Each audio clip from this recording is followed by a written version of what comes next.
দর্শক স্বাগত জানাচ্ছি আমাদের প্রতিদিনের আয়োজন জনতন্ত্র গণতন্ত্র অনুষ্ঠানে। আপনারা জানেন সপ্তাহের বা মাসের কোন আলোচিত বিষয় নিয়ে আমরা এই অনুষ্ঠানে কথা বলে থাকি। খুব সংগত কারণে আমরা এর আগেও বিএনপির কেন্দ্রীয় কমিটি নির্বাহী কমিটি নিয়ে আলোচনা করেছি। আজকেও আমরা এই কমিটি নিয়ে আলোচনা করব। আপনারা নিশ্চয়ই আমার অতিথিকে দেখতে পাচ্ছেন। আমাদের সাথে রয়েছেন জয়নুল আবদিন ফারুক, বিএনপি চেয়ারপারসনের নতুন কমিটির উপদেষ্টা, সাবেক সাংসদ আবু হেনা এবং সম্মানিত সিনিয়র সাংবাদিক কাজী সিরাজ। আপনাদেরকে অসংখ্য ধন্যবাদ আমাদের এই আয়োজনে আসবার জন্য। আমরা বিএনপির নতুন কমিটি, হতাশা, ক্ষোভ, নানান বিষয় নিয়ে আলোচনা করব। যে বিষয়টির উপরে আপনারা নিশ্চয়ই লক্ষ্য রেখেছেন যে এতদিন পরে বাংলাদেশের অন্যতম প্রধান বিরোধী দল বা প্রধান রাজনৈতিক দল তারা যে কমিটি ঘোষণা করলো, যার দিকে দেশের মানুষ তাকিয়েছিলেন, নেতাকর্মীরা তো বটেই, সেই কমিটি নিয়ে নানান ধরনের আলোচনা হচ্ছে। কাউন্সিল হয়ে যাওয়া 4 মাস পরে এই কমিটি, আমরা চূড়ান্ত কমিটি পেয়েছি এবং সেই কমিটি নিয়ে এক একজনের এক এক ধরনের বিশ্লেষণ, পর্যবেক্ষণ রয়েছে। আমি কাজী সিরাজ আপনার কাছে যেতে চাই। আপনি এটা নিয়ে অনেকবার কথা বলেছেন, আমরা দেখেছি। তারপরেও আজকে নিশ্চয়ই আমাদের অতিথি যেভাবে আমরা সাজিয়েছি তাতে আলোচনাটা একটু নতুন মাত্রা পাবে। আমি আসলে লিখেছেন, লিখেছি কমিটি বিভিন্ন সমালোচনা থাকতে পারে, যে কোনো রাজনৈতিক কমিটিরই কিছু সমালোচনা থাকে, নানাভাবে ক্ষোভ বিক্ষোভ কিছু কিছু থাকে। তো একটা প্রথমত বিএনপি যে জাতীয় কাউন্সিল, ষষ্ঠ জাতীয় কাউন্সিল হলো 19 মার্চ।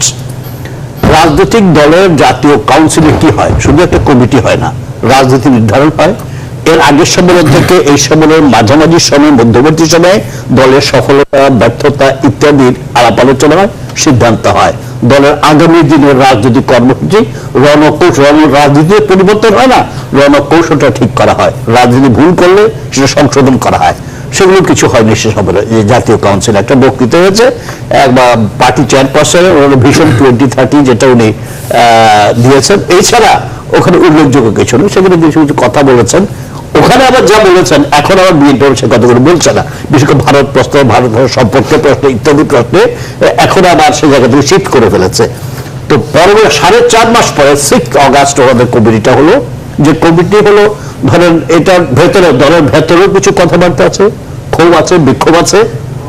দলের বাইরে আমরা যারা পর্যবেক্ষক, আমরা বিএনপি কে দূর থেকে যারা অবলোকন করছি, এখন বাইরে থেকে সংগঠন ডিসিপ্লিনের বাইরে থেকে যারা এগুলো দেখছি, বিএনপি কে দেখছি, অন্য দলকে দেখছি, সেখানে এই কমিটি দেখে ঘোষণার পরে আমাদের কাছে যেটা মনে হয়েছে যে এটা যথার্থ হয়নি। কমিটিটা যাদের মূল্যায়ন করা উচিত ছিল, যারা যে অবস্থানে, যে যোগ্য লোকটিকে যে যোগ্য আসনে রাখা দরকার ছিল, সেই যোগ্য ব্যক্তিটি সে যোগ্য আসনে যেতে পারেনি। সবচেয়ে বড় কথা হচ্ছে বাংলাদেশ জাতীয়তাবাদী দল, আমি মেজর জিয়া বলছি, কণ্ঠস্বর কিন্তু এখন আমাদের বয়সী, আমার থেকে আরো 10 বছর কম বয়সের লোকেরও অনেকের মনে আছে, সে কণ্ঠস্বরকে ভোলেনি।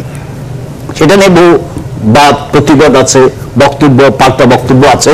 কিন্তু জিয়াউর রহমান যে বাংলাদেশের মুক্তিযুদ্ধের একজন তারকা পুরুষ, এই ব্যাপারে কারো বিতর্ক নেই। একদম নোংরা মনের অধিকারী লোকজন ছাড়া সেই ব্যক্তির প্রতিষ্ঠিত বাংলাদেশ জাতীয়তাবাদী দলের ঘোষণাপত্রের প্রথম 2টি বাক্য আমি এটা উল্লেখ করতে চাই। ঐতিহাসিক, কোট আনকোট, ঐতিহাসিক মুক্তি সংগ্রামের সোনালী ফসল বাংলাদেশের স্বাধীনতা, সার্বভৌমত্ব আমাদের পবিত্র আমানত এবং অলঙ্ঘনীয় অধিকার। পরের বাক্যটি হচ্ছে, প্রাণের চেয়ে প্রিয় মাতৃভূমির এই স্বাধীনতা ও সার্বভৌমত্বকে সুরক্ষা করা আমাদের কালের প্রথম ও প্রধান দায়িত্ব। আনকোট। তো এটা মুক্তিযুদ্ধের এই অঙ্গীকার নিয়ে যে দলটির জন্ম, জনগণের কাছে প্রতিশ্রুতি, এটা সেই জায়গা থেকে বিএনপি স্খলিত হয়েছে, স্খলন ঘটেছে। এবং বিএনপি আজকে 1998 সালে প্রথম 4 ভোটের জোট নামে জামাতের সাথে জোট করেছে। তারপরে এটা বাড়তে 18-20 দল, 19-20 দল হয়েছে। এই বিষয়টি অন্য প্রসঙ্গে আমি এই জন্য আনছি এই কমিটিতে বাংলাদেশ জাতীয়তাবাদী দলের নতুন যে কমিটিটি এবার হলো, দলের ভেতরে এবং বাইরে আমাদেরও প্রত্যাশা ছিল যে দল সম্পর্কে এই যে নানামুখী আলোচনা, বিএনপি তার রাজনৈতিক অবস্থা থেকে ঘোষণাকে দূরে সরে গেছে, জাতীয়তাবাদী দল এখন জামাতীয়তাবাদী দল হয়ে গেছে। আমাদের প্রত্যাশা ছিল এই কমিটিতে বিএনপি এই দুর্নামটা ঘুচানোর চেষ্টা করবে। এই বিশ্লেষণগুলোতে আমরা যাবো। আমি কমিটির কথাই তো বলছি।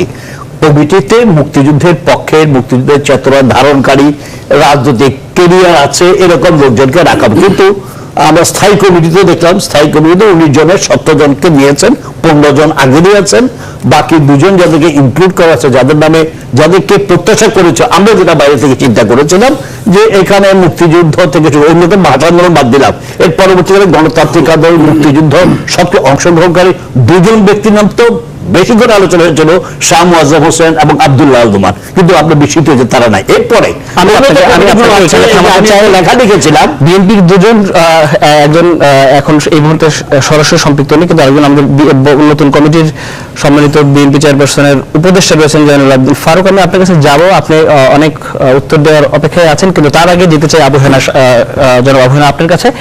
যা আপনার অনেক লেখা আমরা আসলে পত্রিকায় পড়ি, এবং সেখানে খুব স্পষ্টভাবে সুনির্দিষ্টভাবে বিএনপির শুরু থেকে এখন পর্যন্ত আমরা দেখি যে দলটি কেন এই অবস্থায় এসে ঠেকেছে, সেই লেখাগুলো পড়ি। আজ জানতে চাই আপনার কাছে যে নতুন যে কমিটি হলো, সেই কমিটি সম্পর্কে আপনার পর্যবেক্ষণ। ধন্যবাদ।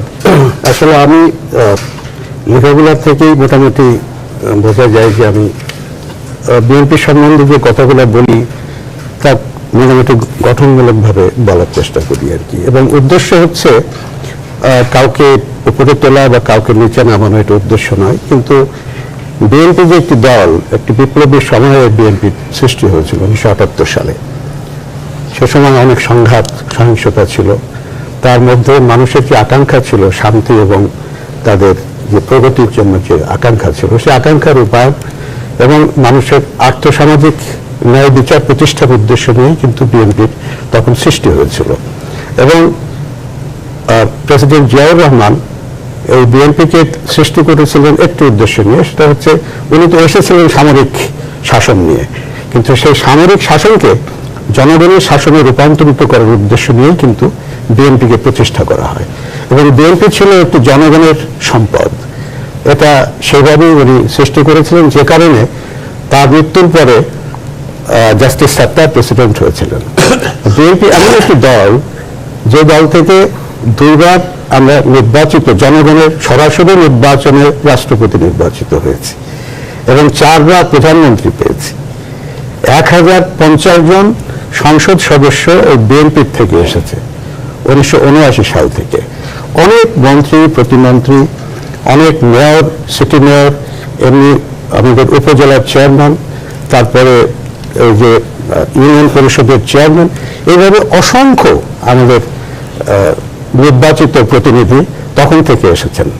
অতএব সেই কারণেই কিন্তু আমরা কখনো আমাদের যে বিএনপির কমিটি, এটার দিকে কিন্তু কেউ কখনো নজর দেয়নি, কারণ এটা তখন ততখানি তাৎপর্য ছিল না।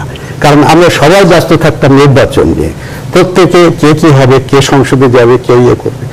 এখন বিএনপির যে অবস্থা এসেছে, তাতে বিএনপির এই জায়গাগুলো সব শূন্য, নির্বাচিত হওয়ার যে জায়গাগুলো সেগুলো শূন্য। এতদিনের যে অর্জন, সে অর্জন কিন্তু এখন অবশিষ্ট কিছু নেই। এখন শুধু আমাদের থলিতে একটি জিনিস আছে, তার নাম হলো বিএনপি সংগঠন, একটি কাউন্সিল এবং একটি কমিটি। এছাড়া কিন্তু আমাদের এখন সামনে আর কিচ্ছু নেই। আমাদের কিছুদিন আগে যে নির্বাচনটি হয়ে গেল ইউনিয়ন পরিষদ, সেখানে আমাদের ভরাডুবি হয়েছে, এবং অন্যান্য সব জায়গাতে হয়ে আজকে সবার দৃষ্টি এখন শুধু এই কাউন্সিলের দিকে, এবং এই থলিটার দিকে সবার নজর, এবং তার দায়িত্ব দেওয়া হচ্ছে মোহাম্মদ শাহজাহানকে, তার বাড়িতে এখন সবাই উপস্থিত। অতএব এই হচ্ছে বর্তমান কমিটি এবং বর্তমান কমিটির অবস্থা। আমরা জানি না বিএনপির যেখানে 300টি আসনে আমরা 2001 সালে 196 জন আমরা নির্বাচিত হয়ে এসেছিলাম, মাত্র 4 জন হলে 2/3 হতাম আর কি। সেই দলটিতে শুধুমাত্র একজন ব্যক্তিকে দিয়ে কি করে সারা দেশের সংগঠন সমন্বিত হবে আমরা জানি না। তো এখন আমার কথা তো এই জন্য বললাম যে আমরা কিন্তু একটা বিরান ভূমিতে এখন বিচরণ করছি দলীয়ভাবে, কারণ আমাদের তো কোথাও কোনো স্থান নেই, আমাদের সংসদে একজনও নেই, আমাদের সিটি মেয়র তারা কেউ তাদের অবস্থানে নেই, তারপরে আমাদের যে উপজেলা চেয়ারম্যান তারাও কিন্তু খুব একটা কাজ করতে পারছে না কেউ, এবং যেটা আমাদের ইউনিয়ন পরিষদ নির্বাচন হলো সেই নির্বাচনে আমরা একবারে ভরাডুবি হয়েছে। সেটা হয়েছে একটি কারণে, সেই নির্বাচন নিয়ে প্রশ্ন রয়েছে, সেই নির্বাচন হয়েছে আমাদেরও দোষ আছে, আমরা সঠিক মানুষকে আমরা মনোনয়ন দিই এবং মাঠ পর্যায়ে আমরা তাদের পরিচালনা করি। আপনারা বেচাকেনা করেছেন। আমি বিএনপি চেয়ারপারসন উপদেষ্টা এখানে উপস্থিত রয়েছেন। তেমন একটি দলের আপনি চেয়ারম্যানের সম্মানিত উপদেষ্টা হয়েছেন, যে দলটি সম্পর্কে সাবেক একজন সাংসদ বলছিলেন, আপনার পর্যবেক্ষণ জানতে চাই। সবাইকে আন্তরিক ধন্যবাদ। বিএনপির 38তম প্রতিষ্ঠা বার্ষিকী আগামী 1 সেপ্টেম্বর। সবাইকে আন্তরিক শুভেচ্ছা, মোবারকবাদ। আমি প্রথমে আমার অত্যন্ত প্রিয় ভাজন গণমাধ্যমের অত্যন্ত সুপরিচিত ব্যক্তি কাজী সিরাজ ভাই প্রথমে বলেছে, এত বড় দল, এত বড় কমিটি, কিছু তো খুব বিক্ষোভ থাকবে। কিন্তু ওনার যে মন্তব্য, ওনার যে লেখা, সব লেখাগুলো আমি পড়ি ব্যক্তিগতভাবে। উনি গণমাধ্যমের একজন খুবই সুপরিচিত ব্যক্তিত্ব। বাংলাদেশে গণমাধ্যম বলেন, বুদ্ধিজীবী বলেন, রিটায়ার্ড সরকারি কর্মকর্তা বলেন, কবি সাহিত্যিক বলেন, শিল্পী বলেন, সকল পর্যায়ের কোনো না কোনো দলের সাথে তাদের একটা সম্পৃক্ততা আছে। আমি আমার ক্ষুদ্র অভিজ্ঞতা লাগে, আমি দীর্ঘদিন পার্লামেন্টে ছিলাম। এই কথাটা বলার কারণ ওনার কথার উত্তর দেওয়ার জন্য। সিরাজ ভাই লেখেন, সাংবাদিকতা করেছেন, এখন কলামিস্ট, ভালো লেখেন। উনি বলেছেন এত বড় দল, কিছু কিছু ক্ষোভ তো থাকবেই। যদি দায়িত্ব ওনাকে দেওয়া হয়েছে নেত্রীকে কাউন্সিলের মাধ্যমে, কাউন্সিলটা হয়েছে 19 মার্চ, 3 মাস দেরি হয়েছে, 6 আগস্ট কমিটি দিয়েছে। আমি মনে করি, আমার ব্যক্তিগত অভিমত হলো, যদি বেগম খালেদা জিয়াকে কাউন্সিলের আমাদের নেত্রীকে যে দায়িত্ব দেওয়া হয়েছে, যদি বিএনপি কার্যকরী কমিটিতে 5 লক্ষ লোক সদস্য বিশিষ্ট হতেন, তাও বেগম খালেদা জিয়ার লোক নির্বাচিত করতে ভুল করবেন, আমি এটা বিশ্বাস করি না। কারণ এরশাদ বিরোধী আন্দোলন থেকে এই নেত্রীর, এই নেতার প্রধানমন্ত্রী হওয়া পর্যন্ত, বিরোধী দলের নেত্রী থেকে প্রধানমন্ত্রী হওয়া পর্যন্ত তার সাথে কাজ করে আমার সৌভাগ্য হয়েছে। আমি দেখেছি, অত্যন্ত কাছে থেকে ওনাকে দেখেছি সংসদে থাকার সময় 2008 সালে। কিন্তু আমি দেখেছি ওনার উৎসাহ, উদ্দীপনা দলকে সংগঠিত করার জন্য, বা কমিটির ব্যাপারে বলেন, জেলার কমিটির ব্যাপারে বলেন, সব কিছুতে। কিন্তু আজকে আমি ইতিহাসের দিকে যেতে চাই না। গত এই মাসের 6 তারিখে যে কমিটি ঘোষণা করেছেন, সেই কমিটিতে আমি এই জন্য বলেছি যে 502 না, 5 লক্ষ দিলে উনি ভুল করতেন না। এত বড় দল, এত কম সংখ্যক পদবি দিয়ে, সদস্য দিয়ে খুব বিক্ষোভ থাকবে, সেটা সংশোধন করার দায়িত্ব আমার নেত্রীর আছে। কিন্তু এতে আমি ব্যক্তিগতভাবে আমার নেত্রী যা করেছে আমি খুশি, উনিও খুশি, আমার ব্যক্তিগত অভিমান। কিন্তু আমার একটা ক্ষুদ্র বক্তব্য এখানে আছে, যে 500-200 বিশিষ্ট কমিটিটা উনি করেছেন। আমি কাজীর লেখালেখিতে আজ করে দেখেছি, এটা তো সবচেয়ে বড় কমিটি যাবৎকালে, কেন্দ্রীয় নির্বাহী কমিটি। আমি তো আগেই বলেছি, এটা কি সবচেয়ে বড় কমিটি কিনা? অবশ্যই। তার মানে এখন আপনাদের জনসম্পৃক্ততা বা আপনাদের দলের অবস্থা আগের চেয়ে অনেক ভালো, যে কারণে আপনার স্থান সংকুলনের এই কারণে এদিকে যেতে হলে তো আমাকে অনেক কথা উত্তর দিতে হবে। 502 বা 522টি যেটি বলছেন, সেটি তো আপনাদের দলের যে প্রত্যাশার জায়গায় নেতাকর্মীদের সবাই আসতে চায়, তার মানে নেতাকর্মীদের সংখ্যা অনেক বেশি, অনেক সংখ্যা বেশি। সবাইকে পদ দেওয়া সম্ভব না, তার কোপ বিক্ষোভ থাকবে। আমি আপনাকে আস্তে আস্তে প্রশ্ন না, আমি একটু আমি একবার দিতে চাই, আপনার ভালো লাগবে। আমি জানি না কিভাবে নেবেন আপনি, যে যেদিন আপনাদের কমিটি ঘোষিত হলো, তারপরের দিন বিএনপি কার্যালয়, সেটি নয়াপল্টনে বলেন অথবা গুলশান কার্যালয় বলেন, সেখানে নীরব নিস্তব্ধতা আমরা দেখেছি। শোনেন, এত বড় কমিটি, আমরা এখন সংসদে সদস্য বিশিষ্ট কমিটি, সরকারের নির্যাতন কিভাবে চলছে আপনি দেখতে পাচ্ছেন। অনেকের অভিমত, আমাদের কমিটি নিয়ে এই পর্যন্ত এই অগাস্ট মাস পুরোটাই প্রতিটা ইলেকট্রনিক মিডিয়া বলেন, সংবাদপত্র বলেন, বাংলাদেশের সকল পর্যায়ে নিয়ে আলোচিত, সমালোচিত হয়েছে। এটা হতে পারে, একটা গণতান্ত্রিক দেশে আমরা গণতন্ত্রকে বিশ্বাস করি। আলোচনা সমালোচনা করলে আমাদের ভুল ত্রুটিগুলো বেরিয়ে আসবে, আমরা বুঝি। কিন্তু আপনি যেটা বলেছেন যে বিএনপি অফিসে, গুলশান অফিসে, এটা কটা পত্রিকা, 2-1টা পত্রিকা লেগেছে, কিন্তু আমি তো লিখেছি উৎসাহ কোথাও অভাব ছিল না। হ্যাঁ, যারা লিখেছেন, যারা বলেছেন যে যায় না, নিস্তব্ধ, ক্ষোভ, কিন্তু তাতেও তো আমি দেখেছি যে ক্ষোভটা কাদের, যারা বঞ্চিত ছিল, তাদের ক্ষোভ প্রকাশ করার জন্য তো কার্যালয়ে গিয়েছেন। ও কার্যালয় তো খালি ছিল না, গুলশান তো খালি ছিল না, পল্টন তো খালি ছিল না, যাদের খোঁজ ছিল তারা তো অন্তত গিয়েছে। তাই আমি এটার সাথে এই জন্য এই কথাটা বলেছি, খালি থাকতে পারে এত একটা বৃহত্তর রাজনীতি দল। দেখেন এত অত্যাচার অবিচারের পরেও বিএনপি অফিসে বিকাল সকাল লোকের অভাব হয় না। কিন্তু একটা জিনিস আমি বলি, যেটা আমি বলতে চেয়েছি, যে 502 সদস্য বিশিষ্ট যে কমিটি দিয়েছেন, সেই কমিটিতে বেগম জিয়া আমাদের নেত্রী সাবেক প্রধানমন্ত্রী যে ভুল করেছেন, এটা আমি স্বীকার করি না। এই কারণে উনি ভুল করতে পারে না। গত 1991 সাল থেকে ওনার সাথে কাজ করা, পার্লামেন্টে যাওয়ার সেই সৌভাগ্য আমার হয়েছে। এটা আমার সৌভাগ্য না, আমার ব্যক্তিগত সৌভাগ্য না, এটা হলো ধানেশ্বরী, জিয়াউর রহমান, খালেদা জিয়া এবং দলের কর্মসূচি। সেখানে আমি মনে করি যে খুব বিক্ষোভ দলের মধ্যে থাকবেই। আচ্ছা, মানুষ মাত্রই ভুল, এই কথাটি আমরা শুরু থেকে লেখাপড়া শুরু থেকে পড়ে আসছিলাম। মানুষ মাত্রই ভুল, মানুষ ভুল করতেই পারে, কিন্তু সেই জায়গাটিতে আপনি বলছেন ভুল করতেই পারে না। সেই পারে না জায়গা থেকে যেটি আমরা দেখেছি জাতীয় নির্বাহী কমিটির যে তালিকা, সেখানে আমরা দেখেছি একজন নামের পাশে লেখা আছে যে মিসেস অমক, অমকের সন্তান। একটি কমিটিতে যদি ভুল না হয়, সেই নির্বাহী কমিটি, যেটি বাংলাদেশের অন্যতম প্রধান রাজনৈতিক দল এবং চারবার যে দলটি ক্ষমতায় এসেছে এবং গণতান্ত্রিক শাসন ব্যবস্থা চালু হওয়ার পরে 91 পরে যারা দুবার ক্ষমতায় এসেছে এবং ছিল, তাদের দলের এই যখন কেন্দ্রীয় কমিটি ঘোষণা হয়, তার নামের পাশে কি এইভাবে লেখা হতে পারে অমকের স্ত্রী, অমকের সন্তান? আমি জানতে চাই আপনার কাছে। সুন্দর প্রশ্ন। এখানে বিজ্ঞ সাংবাদিক সামনে কথা বলা আমি এই প্রশ্নটা আমাদের সাথে কোন সম্পৃক্ততা না, কিন্তু দলের সম্বন্ধে উনি অনেক লেখা লেখে, আমি পড়ি। এই প্রশ্নের উত্তর সরাসরি একটি, ভারতের সোনিয়া গান্ধীর ছেলে রাহুল। এই প্রশ্নের উত্তর আমরা একটা বিরতি নেব, বিরতির পরে নিশ্চয়ই আপনাদের কথা আছে। দর্শক থাকুন আমাদের সঙ্গে, আমরা রয়েছে জনতন্ত্র গণতন্ত্র অনুষ্ঠানে, আলাপ করছি বিএনপির সর্বশেষ ঘোষিত কেন্দ্রীয় কমিটি নিয়ে। বাবা চা খাওয়া।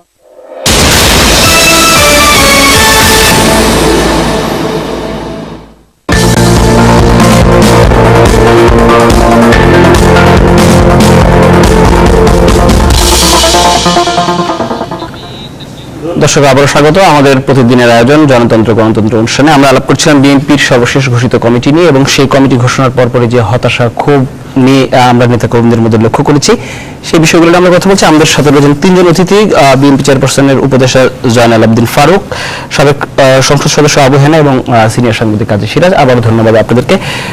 আমি ফিরে জানতে চেয়েছিলাম আপনার কাছে, আপনি প্রশ্ন করেছেন মিস্টার মিসেস, আমাদের দলের অনেক নেতা মিস্টার মিসেস ছেলেদেরকে কমিটিতে পুত্র পিতা কন্যা। হ্যাঁ, সেখানে আমি তো বলতে চাই যে পাশের দেশ ইন্ডিয়া,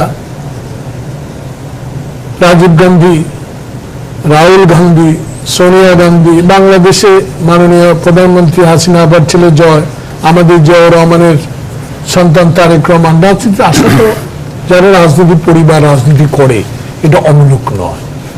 আমাদের যাদেরকে আপনি ইঙ্গিত ইশারা বুঝাতে চাচ্ছেন, যাদেরকে এখানে অন্তর্ভুক্ত করা হয়েছে, তারাও রাজনীতি পরিবারের সন্তান। অতএব তারা রাজনীতি করবে, দলের সদস্য হবে, এটা অমূলক কিছু নয়। এটাকে আমি ক্ষোভ প্রকাশ করতে পারি না, হতেই পারে, এটা হবে।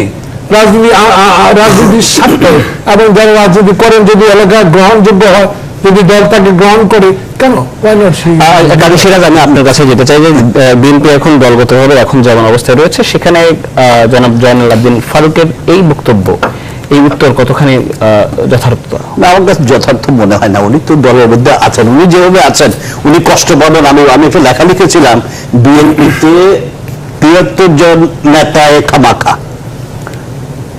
মানে এদের কোনো কাজ নেই। চেয়ারপারসনের উপদেষ্টা এটা সাংগঠনিক কোনো পদ নয়, যার জন্য কমিটিতে যেগুলো 502 জন বলে, এদেরকে বাদ দিয়ে বলে, তো ওই জায়গায় বসিয়ে দেওয়া হয়েছে। তো অন্য যে স্ত্রী সন্তান পরিচয় দেখে নিয়ে দেওয়া লাগবে কেন? আর একটা হচ্ছে, সেটাই যদি হয় স্বামী স্ত্রী রাজনীতি করলে, লড়াইয়ের মাঠে থাকলে, তাহলে তারা তাদের যোগ্য অবস্থান পেতে পারেন। তাহলে সেদিন সুলতানা বিএনপির মহিলা দলের এখন যারা আছেন এই চালানের মধ্যে, শিরিনের আগে অন্য কাউকে নিয়ে বসিয়ে দিলে তার প্রতি ইনজাস্টিস হয়। অনেক যে কাউকে এই করেছে, অনেক বড় বড় জায়গা থেকে শিরিনকে করা হয়েছে কি সমবায় বিষয়ক সম্পাদিকা, স্বনির্ভর বিষয়ক সম্পাদিকা শিরিন কি ওই পদের জন্য আবার অন্য যাদেরকে নেওয়া হয়েছে এটা বলা হয় খোকনকে তো জয়েন্ট সেক্রেটারি জেনারেল করা হয়েছে। আর খোকন শিরিন একসঙ্গে যখন মিছিলে যায়, একসঙ্গে যখন পুলিশের বাড়ি খায়, একসঙ্গে যখন তারা বিপদে পড়ে, তখন তো বলে না তোমার স্বামী স্ত্রী দুজন একসঙ্গে জন্য মিছিলে, দুজন একসঙ্গে সংগঠনের জন্য এভাবে জড়িয়ে যেও না, তখন তো বলে একটা কাজ করো। যখন তাদেরকে পজিশন পাওয়ার প্রাপ্য দেওয়ার সময় আছে, তখন স্বামী স্ত্রী দুজনকে কেন পজিশন দেওয়া হবে এরকম। আর যাদেরকে দেওয়া হয়েছে, আমি যেমন সবাইকে সামনে আপনার প্রিয় মানুষ, ওনাকে বলতে হবে উনি এগুলো উনি যেগুলো বলছেন, যেমন সরকারের একজন মন্ত্রীকে যদি আপনি এনে বসিয়ে সরকার সম্বন্ধে কিছু কথাবার্তা বলেন, উনি তো সরকারের যদি সমালোচনার যোগ্য কোনো কথা হয় সেটা করতে পারবেন না, সম্ভব না তার পক্ষে। তোমার পক্ষে যাদেরকে রাখা হয়েছে আপনাকে উদ্দেশ্য করে বলেছেন এদের রাজনৈতিক ক্যারিয়ার এমন উজ্জ্বল নয় যে তাদেরকে যে পজিশন দেওয়া হচ্ছে সেই পজিশন রাখতে হবে। কিন্তু যারা করেছেন এদেরকে এগুলো ম্যানিপুলেট করে এগুলো করা হয় কমিটির। এখন এই যে বিএনপির মতো দলে এখন এগুলো আওয়ামী লীগও হয়, অর্থাৎ তা না, এই যে পদবি কেনা বেচা যাদেরকে দায়িত্ব দেয় এগুলো করার জন্য। আর আমি যেটা মূলত প্রথম বলতে চেয়েছিলাম, বিএনপির কমিটি থেকে প্রত্যাশা হচ্ছে, বিএনপি যেটা বলেছিল আমরা এই কিছুদিন ধরে যে কাজগুলো করতে পারি নাই, ব্যর্থ হয়েছে, এখন আমরা একটা কমিটি করবো, এই কমিটি দিয়ে আমরা সরকার পতনে সরকার হটিয়ে নিজেরা ক্ষমতা যাওয়ার যে আন্দোলনগুলো সেগুলো সফল হবো। কিন্তু এই যে নেতৃত্ব, এই নেতৃত্ব দিয়ে মানে হতাশ হয়েছে এই কারণে। আমাকে বেলায় এটা হয় 10 জন যোগ্য লোক থাকলে 5 জনকে দিলে আর 5 জন বঞ্চিত হতে পারে, কিন্তু 10 জনের মধ্যে যোগ্য 5 জনকে বাদ দিয়ে যখন তাদের সাথে কম যোগ্যদের দেওয়া হয় তখনই ক্ষমতা আছে। আরেকটা হচ্ছে সবচেয়ে উল্লেখযোগ্য, আমি যে কথাটা বলতে চাই, বিএনপিতে এখন ত্রুটি বিচ্যুতি আছে। এই যে পদবিহীন সাংগঠনিক দায়িত্ব ছাড়া যাদেরকে সেখানে জনাল আব্দুল ফারুক, তো জনাল আব্দুল ফারুক তো ব্যাখ্যা দিলে বলার দরকার নেই, জনাল আব্দুল ফারুক দলের জন্য কি করেছে। অতি সম্প্রতি যখন সংসদীয় দলীয় চিফ হুইপ ছিলেন, কি অত্যাচার জুলুম সহ্য করে দলের পতাকা উপরে তুলে ধরে রেখেছিলেন। এখন তাকে যেটা করা হচ্ছে ওসি থেকে কনস্টেবল বানিয়ে দেওয়ার মতো, মানে ওসিকে কনস্টেবল বানালে তার পজিশনে যেটা হয় উনি স্বীকার করবে না, কিন্তু আমি জানি উনি এটা বলতে পারেন না, বলতে পারছেন না, এটা ওনার যোগ্য স্থান নয়। তাহলে উনি জায়গা ছিল আমানুল্লাহ আমান, ত্রুটি বিচ্যুতি থাকতে পারে, মিজানুর রহমান মিনু, তারপরে রুবি, এরকম অনেক, আমি 19 জনের নাম বলেছি। এই যে উপদেষ্টা কমিটিতে রেখে দেওয়া হয়েছে, সারা দেশে এতে এদের একটা রাজনৈতিক ইমেজ আছে। বিএনপিকে 90 সালে ক্ষমতায় আনার, বেগম খালেদা জিয়াকে প্রধানমন্ত্রী বানানোর পেছনে যাদের যথেষ্ট অবদান রয়েছে সেই লোকগুলোকে এখন পদবিহীন একটা জায়গায় ডাম্পিং করে রেখে দেওয়া। এটা যদি করা হতো, যদি এদেরকে দায়িত্ব দিয়ে আপনি লড়াকু কমিটি করবেন লড়াই করার জন্য, সেটা হয় নাই, মানে সুবিচার করেন। আর একটা এই যে 5 লক্ষ লোকের কমিটি করেছেন, চীনের কমিউনিস্ট পার্টির খবর আমরা জানি, চীনের জনসংখ্যা আমরা জানি, চীনের কমিউনিস্ট পার্টির প্রাইমারি সদস্যের সংখ্যাও জানি, কিন্তু চীনের কমিউনিস্ট পার্টির যে কার্যনির্বাহী কমিটি সেখানে 131, আমার জানা মতো 131, তো সেখানে তো 1 কোটি সদস্য করার কথা, কিন্তু হচ্ছে না। যখন আপনি বাড়ান তখন তো প্রত্যাশা পাবেন, যদি জানতেন লোকজন 101 জনের কমিটি হবে তাহলে হাজার হাজার লোক আমি কমিটিতে যাব এই প্রত্যাশাটা করতো না। আপনি যখন করেছেন তাহলে আমার এখানে করবেন না, এটা বলতেই পারে। চমৎকার। একটু নিজের আবার ডিফেন্স না দিলে প্রবলেম। আমি এখানে আমার জ্ঞান গাওয়ার জন্য আসিনি। উনি বলছে ওসি থেকে কনস্টেবল করে দিচ্ছেন, কনস্টেবল থেকে দেশে ওসি হওয়া যায়, এটা কোনো ব্যাপার না। কিন্তু আপনি এই কমিটি দেখেন যারা উপদেষ্টা ছিল অনেকে ভাইস প্রেসিডেন্ট রয়েছে, ওই ক্যান সি আমরা ইনশাআল্লাহ ভাইস প্রেসিডেন্ট হবো, এটার মধ্যে কোনো আমার ক্ষোভ নাই। জনাব আবহাওয়া আপনি কি জন্য বলছেন? না, আমার কথা হচ্ছে যে আমি প্রথমেই যেটা বলেছিলাম সেটা হচ্ছে যে বিএনপি কোনো কমিটি এবং কমিটির ভিতরে কতজনকে আসবেন এর জন্য বিএনপি তৈরি হয়নি। বিএনপির একটা এজেন্ডা 19 দফা ছিল জিয়াউর রহমানের সময়। আমাদের আর্থসামাজিক একটা দায়িত্ব তখন থেকে আমাদের আছে এবং সেই দায়িত্ব আমরা পালন করে এসেছি, এবং সেটা করে এসেছি নির্বাচিত জনগণের মাধ্যমে, নির্বাচিত প্রতিনিধির মাধ্যমে। আমরা যদি সংসদে না যেতে পারি তাহলে এত বড় একটি থলে নিয়ে বসে থাকা আমার কোনো কারণ নেই। আমি এই কমিটি করে একটা থলে নিয়ে বসে থাকবো আর এই থলের ভিতরে সবাইকে ঢুকাবো, আজকে পারেন না কালকে এই থলের ভিতরে আপনি ঢুকবেন, ওই উদ্দেশ্যে বিএনপি তৈরি হয়নি। বিএনপি তৈরি হয়েছে একটা এজেন্ডা নিয়ে, এই দেশে একটি দায়িত্ব তাদের একটা পালন করতে হবে। কিন্তু কমিটি আমি যতক্ষণ পর্যন্ত আমি সরকারে না যেতে পারছি, বা আমি সংসদে অপোজিশনে না থাকতে পারছি, ততক্ষণ পর্যন্ত আমি কোনো রাষ্ট্রীয় দায়িত্ব পালন করতে পারছি না। আমি সেটা আজ 10 বছর আমি সেটা করতে পারছি না। সেই দায়িত্ব আমার পক্ষে, আমি 2008 সালে যেটা হয়েছিল এটা কিছুই না, 28 জন 30 জন এমপি দিয়ে আমরা কিছুই করতে পারিনি 10% দিয়ে। কাজেই আমাদেরকে সেই জায়গায় যেতে হবে যেখান থেকে আমরা আমাদের রাষ্ট্রীয় দায়িত্ব পালন করতে পারবো। আজকে কি বলছেন, একজন আমাদের বন্ধু আমাদের সঙ্গে এমপি ছিলেন মোহাম্মদ শাহজাহানকে দায়িত্ব দেওয়া হয়েছে, তিনি বলছেন যে আপনারা চিন্তা করবেন না, এই থলের ভিতরে আপনারাও আসতে পারবেন ভবিষ্যতে। ওই থলের ভিতরে যাওয়ার জন্য কিন্তু কারো উদ্দেশ্য নয়, প্রত্যেকের উদ্দেশ্য তারা নির্বাচিত হবে বিভিন্ন পর্যায়ে এবং তারা নিজেদের দায়িত্ব পালন করবে।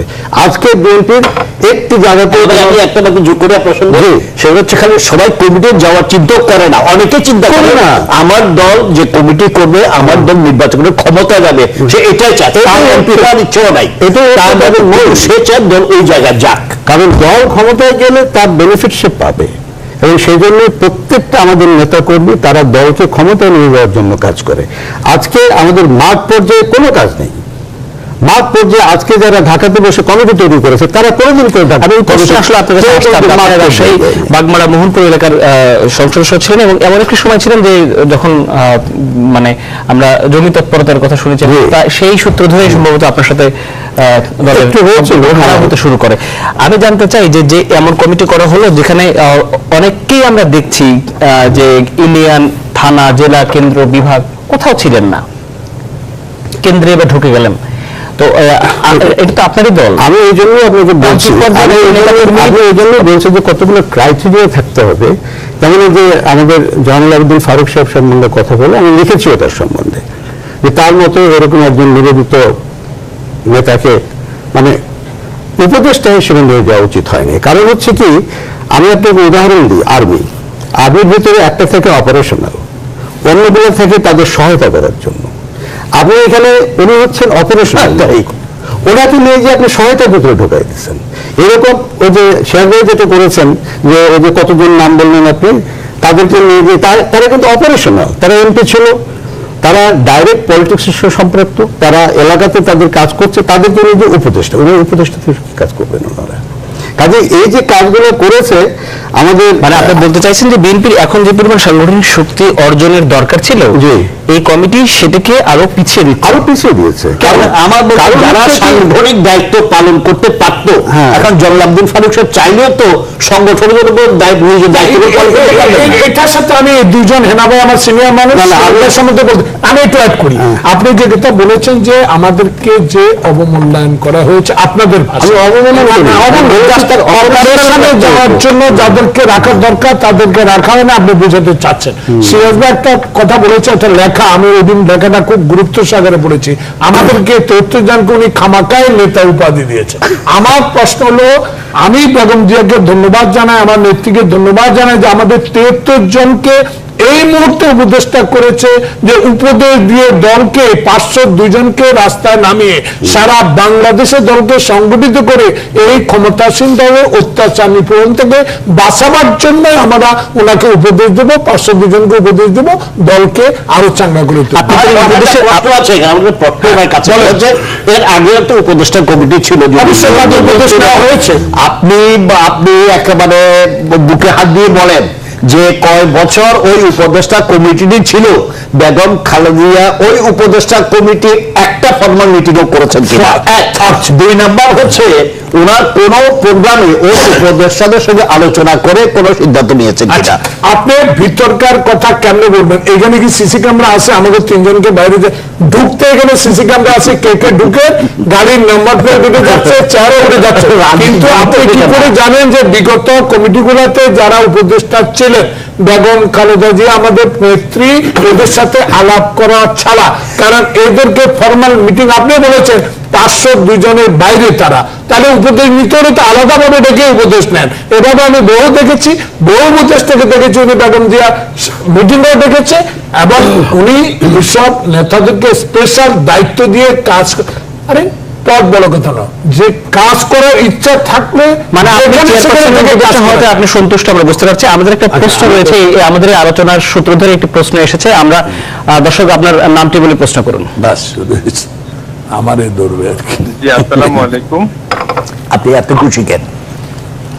কই আমি নারায়ণগঞ্জ থেকে বলছিলাম, নারায়ণগঞ্জ সাইনবোর্ড থেকে। আমার প্রশ্ন হচ্ছে কাজী সাংবাদিক সিরাজ সাহেবের কাছে। আমার প্রশ্ন হচ্ছে বিএনপির যে পূর্ণাঙ্গ কমিটি হয়েছে তাকে আমি সাধুবাদ জানাই। ওনার কথা শুনে আমি একটু অ্যাড করতে চাই, বিএনপিতে যারা পূর্ণাঙ্গ কমিটিতে অ্যাড হয়েছে তারা কি যোগ্য লোক নাকি অযোগ্য লোক? যদি যোগ্য লোক হয় তাহলে তাদেরকে সাধুবাদ জানান, কিন্তু আপনি যদি বিরোধ মন্তব্য করেন তারা ক্ষমতা যাওয়ার জন্য রাজনীতি করে, তারা ক্ষমতার বাইরে যাওয়ার জন্য, আমি বলতে চাই যদি গণতান্ত্রিক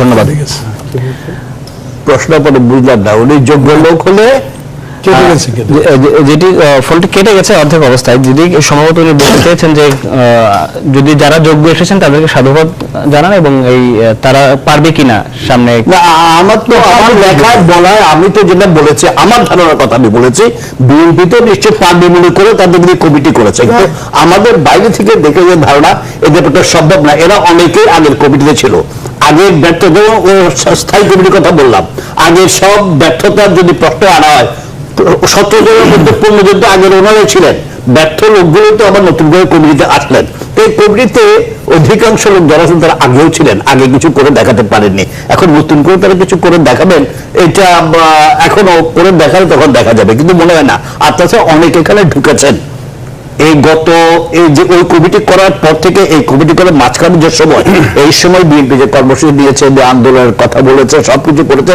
সেখানে এদের অনেকেরই উল্লেখযোগ্য কোনো ভূমিকা নেই। বরং যাদের উল্লেখযোগ্য ভূমিকা আছে, আমি ওনাকে আবার বিব্রত হবে, ওনার জামাটা খুলে দর্শকদের দেখান কি অবস্থা এই লড়াই করতে গিয়ে দলের নিজের জন্য, দলের জন্য, রাজনীতির জন্য। তো এই জাতীয় লোকদের অবস্থার এটা আরেকটা যারা ঢুকেছেন তারা এর কাছাকাছি কোনো ভূমিকা পালন করেছেন আমরা এখানে আমি সিরাজ ভাই সাথে প্লিজ এক সেকেন্ড, সিরাজ ভাই বারবার একই কথা বলেছে, এখানে কতগুলো উদাহরণ দিয়েছে, উনি এগুলো নামগুলো আমি উল্লেখ করতে চাই না। আমি যদি খুশি থাকি, আপনি ধারণামূলক লেখা লিখছেন, বলছেন যে 502 জনকে দিয়ে আরো 73 জনকে দিয়ে এই দল সামনের দিকে ক্ষমতাসীন দলকে আন্দোলন সংগ্রামের মধ্যে হটায় গণতান্ত্রিক পরিবেশ সৃষ্টি করতে পারবে কিনা। অতীতে যে 19 জনের মধ্যে 17 জন পুরানো, 2 জন নতুন, নোমান সাহেবের প্রসঙ্গে এনেছেন, সেখানে আমি আপনাকে আশ্বস্ত করতে চাই আজকে নিউজ 24 এর আলোচনা সভা থেকে যে 17 জনের কথা আপনি বলেছেন ব্যর্থ, বা আরো 500 দিয়ে সামদিক ব্যর্থ হবে। আপনি যেই সরকার পুলিশের গায়ে হেলান দিয়ে টিকে আছে, যে সরকার সম্পূর্ণ পুলিশি সরকার, সেই সরকার আমলে আপনি বিগত আন্দোলনের 17 জনের ব্যর্থতা কি করে বললেন? যদি 17 জন ব্যর্থ হয়ে থাকে, তাহলে দেশনেত্রী বেগম খালেদা জিয়া বাংলাদেশে 3 বারের প্রধানমন্ত্রী হলেন কি করে? তা আমি মনে করি আমাদের ব্যর্থতা বলতে কিছু তো হতে পারে, বড় দল বলতে তো হবে। সেই কারণে আমি মনে করি আগামীতে আওয়ামী লীগের সম্মেলন যদি হয়ে যায়, তারা কি করে সেই লেখাগুলোর পরে এই মন্তব্যগুলো আমি করার অপেক্ষা করছি। আমি এই বিরতির পরে আবু হেনা আপনার কাছে ফিরবো, জানতে চাইবো যে এমন একটি অবস্থায় কি আসলে বিএনপির করার দরকার ছিল। আমি একই প্রশ্ন নিয়ে আপনাদের কাছে ফিরবো। দর্শক থাকুন আমাদের সঙ্গে, আমরা রয়েছে জনতন্ত্র গণতন্ত্র অনুষ্ঠানে, আমরা আলাপ করছি বিএনপির সর্বশেষ কেন্দ্রীয় কমিটি নিয়ে।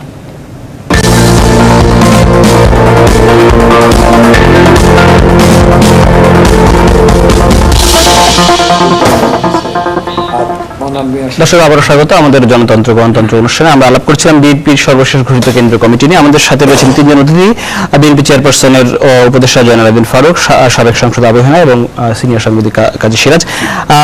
জনাব আবু হেনা, আপনার কাছে আমি যেতে চাই যে আলোচনা আমরা করছি তাতে বোঝা যায় যে দলটির অবস্থা, সাংগঠনিক অবস্থা ভালো নয় মাঠ পর্যায়ে। আপনি একজন সম্মানিত সদস্য ছিলেন, তখন কেন বিএনপি এই ধরনের একটি, নিশ্চয়ই তাদের পক্ষে যুক্তি রয়েছে, যে আলোচনা যে সমালোচনা এখানে হচ্ছে বা পত্রপত্রিকায় আমরা দেখছি, নিশ্চয়ই তাদের পক্ষে যুক্তি রয়েছে, সেটি কি হতে পারে বলে আপনার মনে হয়? না, আমি যেটা এতক্ষণ আলোচনা হলো সিরাজ ভাই বললেন, আসলে বড় কথা হচ্ছে বিএনপি এখন এমনি খুব ভালো অবস্থাতে নেই। 10 বছর বিএনপি জনবিচ্ছিন্ন, জনগণের সঙ্গে আমাদের প্রতিনিধিদের ডাইরেক্ট কোনো সম্পর্ক নাই, এটাই হচ্ছে কথা আর কি। প্রধানমন্ত্রী নাই, আমাদের দেশে কোনো মন্ত্রিত্ব নাই, আমরা তাদের জন্য কিছু নিয়ে যেতে পারি না, এলাকার মানুষের জন্য তাদের কোনো সেবা করতে পারি না। এই অবস্থায় বিএনপিকে আবার ক্ষমতায়, যে দল 17 বছর দেশ শাসন করেছে সেই দলকে তো আবার ক্ষমতায় ফিরিয়ে নিয়ে যেতে হবে এবং সেই উদ্দেশ্যে কমিটি গঠন হওয়া উচিত। এখন আমি যে কারণে বললাম যে মিলিটারিতে যেরকম একটা অপারেশনাল ফোর্স থাকে, বাকিরা সহায়তা করে, এখানে অপারেশনাল ফোর্স হচ্ছে যারা এমপি, যারা বিভিন্ন জায়গাতে নির্বাচিত হয়েছে, জনগণের সঙ্গে যত সম্পৃক্ততা আছে, অনেকে 2 থেকে 5 বার এমপি হয়েছে, মন্ত্রী হয়েছে, অনেকদিন ধরে আমাদের নোমান ভাইয়ের কথা বলি, অনেকদিন তিনি যুগ্ম মহাসচিব ছিলেন, বহুদিন ধরে জনগণের সঙ্গে সম্পৃক্ত। এই সমস্ত মানুষগুলোকে যদি আমরা ফ্রন্ট লাইনে না নিয়ে যেতে পারি তাহলে সেই যুদ্ধে জয় করা কঠিন। আমি সেই জায়গাতে যদি জয়নুল আবেদিন ফারুককে নিয়ে গিয়ে যদি উপদেষ্টা করি তাহলে উনি সহায়তাকারী হবেন, কিন্তু উনি ডাইরেক্ট যুদ্ধে অবতীর্ণ হতে পারবেন না। কিন্তু উনি তো বলছেন যে ওনার নেতৃত্ব ভুল করতে আমি সেখানেই বলছি যে এখানে আমি নিজে সরকারি কর্মকর্তা ছিলাম, I was commissioner of customs, member board of revenue. আমি একজন অফিসার কি করতে পারবে, সে যদি খুশি হয়ে যায় তাতে আমি অসন্তুষ্ট, সে হয়তো সেখানে তো আমি তাকে যে কাজে লাগাবো সেই কাজে তবে লাগতে হবে। অতএব এখানে আমি বলবো যে আমাদের চেয়ারপারসনের সেই দিকে লক্ষ্য রাখা উচিত ছিল যে কাকে আমি কোন কাজে লাগাতে পারবো, সেটা সঠিকভাবে করা হয়নি। দ্বিতীয় হচ্ছে উপদেষ্টার পদ, কিন্তু আমি মনে করি আমি এই বিএনপিতে 100 নাগরিক কমিটি গঠন করেছিলাম, আমি প্রকৃতির মহাসচিব ছিলাম, কাজেই সমস্ত পেশাজীবী বুদ্ধিজীবীদের আমি নেতা ছিলাম, 1 লক্ষ পেশাজীবীর আমি নেতা ছিলাম দেশে, ডাক্তার, ইঞ্জিনিয়ার, কৃষিবিদ সহ। কাজে আমার পক্ষে 100 নাগরিক গঠন করাটা সহজ ছিল। আমি এবাদুদ্দিন সাহেবকে রিকোয়েস্ট করে তাকে এখানে সভাপতি করে আমরা এটা করে রেখেছিলাম। সমস্ত বিশ্ববিদ্যালয়ের আমাদের শিক্ষক নেতারা, এগ্রিকালচার ইউনিভার্সিটি থেকে শুরু করে সারা বাংলাদেশে তারা আমাদের সহায়তা করেছেন, বিভিন্ন সময়ে উপদেশ দিয়েছেন, বাংলাদেশের সঙ্গে দেখা করে তারা উপদেশ দিয়েছেন। আজকে তারা কোথায়?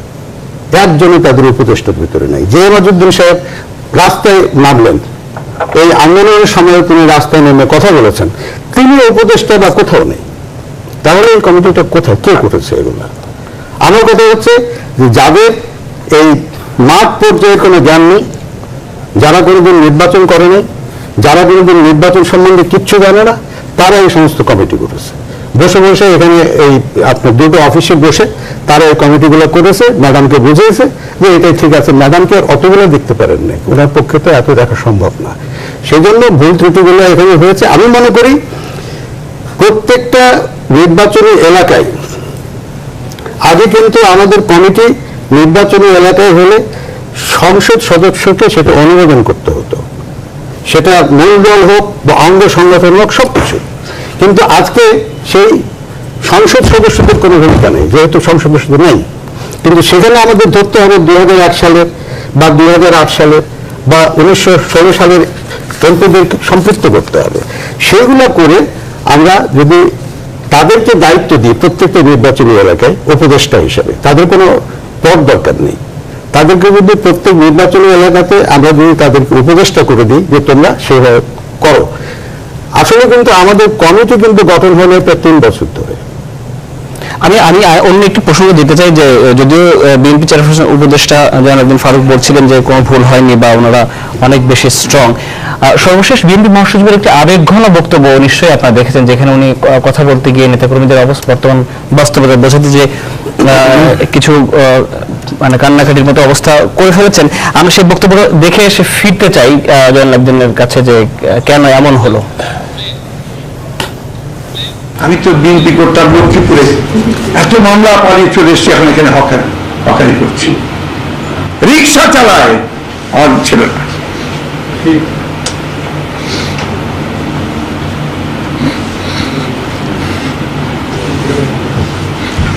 এই ভয়াবহ পরিস্থিতি আমরা আছি, গুম করে দেয়,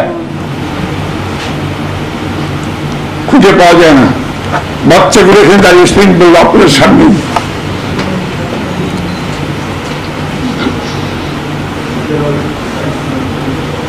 আমি দুঃখিত।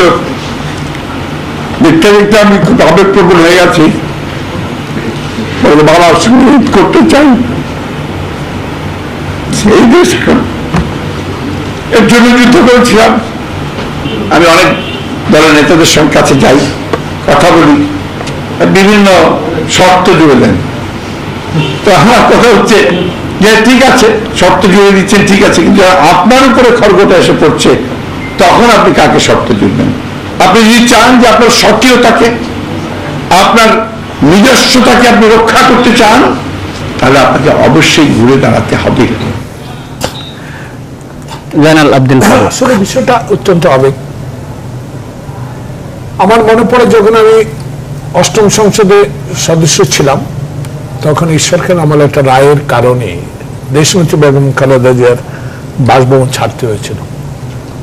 এক কাপড় পরে ওনাকে ক্যান্টনমেন্ট থেকে আসতে হয়েছে। সেদিন আমি তার সারাদিনই তার কাছে ছিলাম। সেদিন এক সংবাদ সম্মেলনে আপনাদের রেকর্ড আছে, দেখেছেন, চোখের পানি পড়েছে। আরেকটা দেখলাম আজকে বা কয়েকদিন আগে ওনার বক্তব্যে। এটা হয়, আমি গ্রামে থাকি এখন, ম্যাক্সিমাম গ্রামে থাকেন আপনি? ম্যাক্সিমাম আজকে আসছি শুধু আপনাদের অনুষ্ঠানের জন্য। আমি আমার নির্বাচনী এলাকার জনগণের সাথে থাকার চেষ্টা করি। নমিনেশন পাবেন তো? জানি না, নমিনেশন না দিলে আমি বিএনপি আমার শেষ ঠিকানা, আমি জানি না। কিন্তু একটা জিনিস আপনি দেখেছেন যে বেগম খালেদা জিয়া সেদিন বা আপনাদের দলের অবস্থা আগের চেয়ে অনেক ভালো, যে কারণে আপনার স্থান সংকলনের ওই কারণে এদিকে যেতে হলে তো আমাকে অনেক কথা উত্তর দিতে হবে। 502 বা 522টি যেটি বলছেন, সেটি তো আপনাদের দলের যে প্রত্যাশার জায়গায় নেতাকর্মীদের সবাই আসতে চায়, তার মানে নেতাকর্মীদের সংখ্যা অনেক বেশি। অনেক সংখ্যা বেশি, সবাইকে পদ দেওয়া সম্ভব না, তাই ক্ষোভ বিক্ষোভ কিছুটা থাকবে। আমি আপনাকে সেটা আস্তে আস্তে প্রশ্ন না, আমি একটু আমি একবার একটা দিতে চাই, আপনার ভালো লাগবে, আমি জানি না কিভাবে নেবেন আপনি। যে যেদিন আপনাদের কমিটি ঘোষিত হলো, তারপরের দিন বিএনপি কার্যালয়, সেটি নয়াপল্টনে বলেন অথবা গুলশান কার্যালয় বলেন, সেখানে নীরব নিস্তব্ধতা আমরা দেখেছি। শোনেন, এত বড় কমিটি, আমরা এখন সংসদে সদস্য বিশিষ্ট কমিটি, সরকারের নির্যাতন কিভাবে চলছে আপনি দেখতে পাচ্ছেন। অনেকের অভিমত আমাদের কমিটি নিয়ে এই পর্যন্ত এই অগাস্ট মাস পুরোটাই প্রতিটা ইলেকট্রনিক মিডিয়া বলেন, সংবাদপত্র বলেন, বাংলাদেশের সকল পর্যায়ে নিয়ে আলোচিত সমালোচিত হয়েছে। এটা হতে পারে, একটা গণতান্ত্রিক দেশে আমরা গণতন্ত্রকে বিশ্বাস করি। আলোচনা সমালোচনা করলে আমাদের ভুল ত্রুটিগুলো বেরিয়ে আসবে, আমরা বুঝি। কিন্তু আপনি যেটা বলেছেন যে বিএনপি অফিসে, গুলশান অফিসে, এটা কটা পত্রিকা, দুই একটা পত্রিকা লিখেছে, কিন্তু আমি তো লিখেছি উৎসাহ কোথাও অভাব ছিল না। হ্যাঁ, যারা লিখেছেন, যারা বলেছেন যে যায় না, নিস্তব্ধ ক্ষোভ, কিন্তু তাতে তো আমি দেখেছি যে ক্ষোভটা কাদের, যারা বঞ্চিত ছিল তাদের ক্ষোভ প্রকাশ করার জন্য তো কার্যালয়ে গিয়েছেন। ও কার্যালয় তো খালি ছিল না, গুলশান তো খালি ছিল না, পল্টন তো খালি ছিল না, যাদের ক্ষোভ ছিল তারা তো অন্তত গিয়েছে। তা আমি এটার সাথে এই জন্য এই কথাটা বলেছি, খালি থাকতে পারে এত একটা বৃহত্তর রাজনীতি দল। দেখেন, এত অত্যাচার অবিচারের পরেও বিএনপি অফিসে বিকাল সকাল লোকের অভাব হয় না। কিন্তু একটা জিনিস আমি বলি, যেটা আমি বলতে চেয়েছি, যে 502 সদস্য বিশিষ্ট যে কমিটি দিয়েছেন, সেই কমিটিতে বেগম জিয়া আমাদের নেত্রী, সাবেক প্রধানমন্ত্রী যে ভুল করেছেন, এটা আমি স্বীকার করি না। এই কারণে উনি ভুল করতে পারে না। গত 1991 সাল থেকে ওনার সাথে কাজ করা, পার্লামেন্টে যাওয়ার সেই সৌভাগ্য আমার হয়েছে। এটা আমার সৌভাগ্য না, আমার ব্যক্তিগত সৌভাগ্য না, এটা হলো ধানেশীর, জিয়াউর রহমান, খালেদা জিয়া এবং দলের কর্মসূচি। সেখানে আমি মনে করি যে খুব বিক্ষোভ দলের মধ্যে থাকবেই। আচ্ছা, মানুষ মাত্রই ভুল, এই কথাটি আমরা এবং শুরু থেকে লেখাপড়া শুরু থেকে পড়ে আসছিলাম। মানুষ মাত্রই ভুল, মানুষ ভুল করতেই পারে, কিন্তু সেই জায়গাটিতে আপনি বলছেন ভুল করতেই পারে না। সেই পারে না জায়গা থেকে যেটি আমরা দেখেছি জাতীয় নির্বাহী কমিটির যে তালিকা, সেখানে আমরা দেখেছি একজন নামের পাশে লেখা আছে যে মিসেস অমক, অমকের সন্তান। একটি কমিটিতে যদি ভুল না হয়, সেই নির্বাহী কমিটি, যেটি বাংলাদেশের অন্যতম প্রধান রাজনৈতিক দল এবং চারবার যে দলটি ক্ষমতায় এসেছে এবং গণতান্ত্রিক শাসন ব্যবস্থা চালু হওয়ার পরে 91 পরে যারা দুবার ক্ষমতায় এসেছে এবং ছিল, তাদের দলের এই যখন কেন্দ্রীয় কমিটি ঘোষণা হয়, তার নামের পাশে কি এইভাবে লেখা হতে পারে অমকের স্ত্রী, অমকের সন্তান? আমি জানতে চাই আপনার কাছে। সুন্দর প্রশ্ন। এখানে বিজ্ঞ সাংবাদিক সামনে কথা বলা আমি আমাদের সাথে একদম সম্পৃক্ততা না, কিন্তু দলের সম্বন্ধে উনি অনেক লেখা লেখে, আমি পড়ি। এই প্রশ্ন উত্তর সরাসরি একটি, ভারতের সোনিয়া গান্ধীর ছেলে রাহুল। এই প্রশ্নের উত্তর আমরা একটা বিরতি নেব, বিরতির পরে নিশ্চয়ই আপনাদের কথা আছে। দর্শক থাকুন আমাদের সঙ্গে, আমরা রয়েছি জনতন্ত্র গণতন্ত্র অনুষ্ঠানে, আলাপ করছি বিএনপির সর্বশেষ ঘোষিত কেন্দ্রীয় কমিটি নিয়ে। বাবা চা খাওয়া।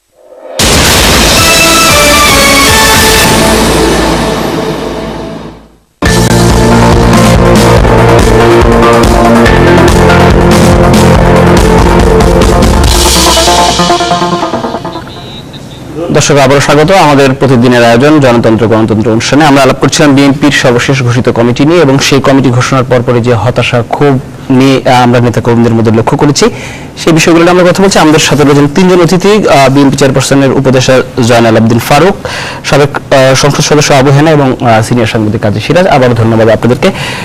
আমি ফিরে জানতে চেয়েছিলাম আপনার কাছে, আপনি প্রশ্ন করেছেন মিস্টার মিসেস, আমাদের দলের অনেক নেতা মিস্টার মিসেস ছেলেদেরকে কমিটিতে পিতা পুত্র পিতা কন্যা, সেখানে আমি এটা বলতে চাই যে পাশের দেশ ইন্ডিয়া, রাজীব গান্ধী, রাহুল গান্ধী, সোনিয়া গান্ধী, বাংলাদেশে মাননীয় প্রধানমন্ত্রী হাসিনা আবার ছেলে জয়, আমাদের জিয়াউর রহমানের সন্তান তারেক রহমান, রাজনীতি আসা তো যারা রাজনীতি পরিবার রাজনীতি করে এটা অমূলক নয়। আমাদের যাদেরকে আপনি ইঙ্গিত ইশারা বুঝাতে চাচ্ছেন, যাদেরকে এখানে অন্তর্ভুক্ত করা হয়েছে তারাও রাজনীতি পরিবারের সন্তান, অতএব তারা রাজনীতি করবে, দলের সদস্য হবে, এটা অমূলক কিছু নয়।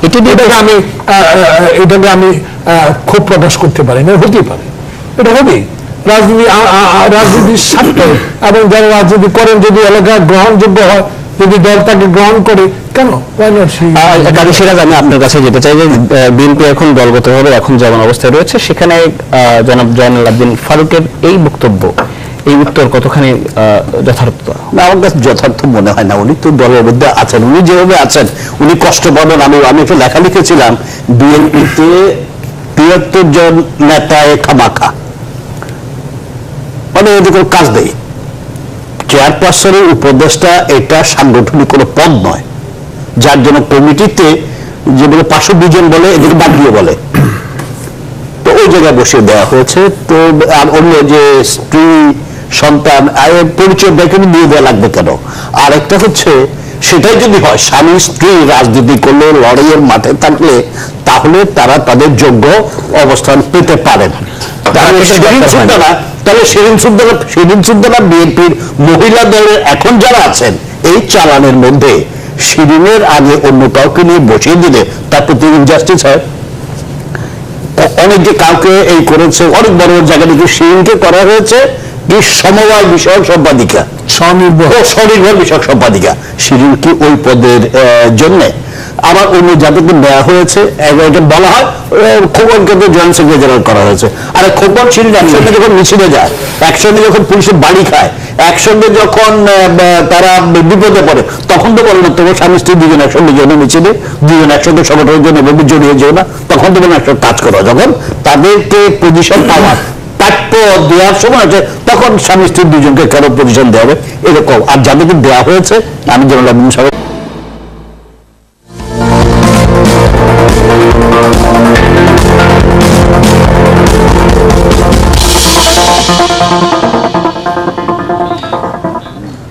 দর্শক স্বাগত জানাচ্ছি আমাদের প্রতিদিনের আয়োজন জনতন্ত্র গণতন্ত্র অনুষ্ঠানে। আপনারা জানেন সপ্তাহের বা মাসের কোন আলোচিত বিষয় নিয়ে আমরা এই অনুষ্ঠানে কথা বলে থাকি। খুব সঙ্গত কারণে আমরা এর আগে বিএনপির কেন্দ্রীয় কমিটি নির্বাহী কমিটি নিয়ে আলোচনা করেছি, আজকেও আমরা এই কমিটি নিয়ে আলোচনা করব। আপনারা নিশ্চয়ই আমার অতিথিকে দেখতে পাচ্ছেন। আমাদের সাথে রয়েছেন জয়নাল আবদিন ফারুক, বিএনপি চেয়ারপারসনের নতুন কমিটির উপদেষ্টা, সাবেক সাংসদ আবু হেনা এবং সম্মানিত সিনিয়র সাংবাদিক কাজী সিরাজ। আপনাদেরকে অসংখ্য ধন্যবাদ আমাদের এই আয়োজনে আসবার জন্য। আমরা বিএনপির নতুন কমিটি, হতাশা, ক্ষোভ, নানান বিষয় নিয়ে আলোচনা করব। যে বিষয়টির উপরে আপনারা নিশ্চয়ই লক্ষ্য রেখেছেন যে এতদিন পরে বাংলাদেশের অন্যতম প্রধান বিরোধী দল বা প্রধান রাজনৈতিক দল তারা যে কমিটি ঘোষণা করলো, যার দিকে দেশের মানুষ তাকিয়েছিলেন, নেতাকর্মীরা তো বটেই, সেই কমিটি নিয়ে নানান ধরনের আলোচনা হচ্ছে।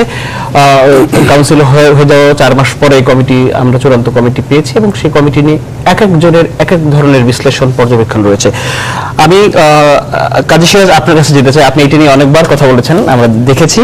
তারপরেও আজকে নিশ্চয়ই আমাদের অতিথি যেভাবে আমরা সাজিয়েছি তাতে আলোচনাটা একটি নতুন মাত্রা পাবে।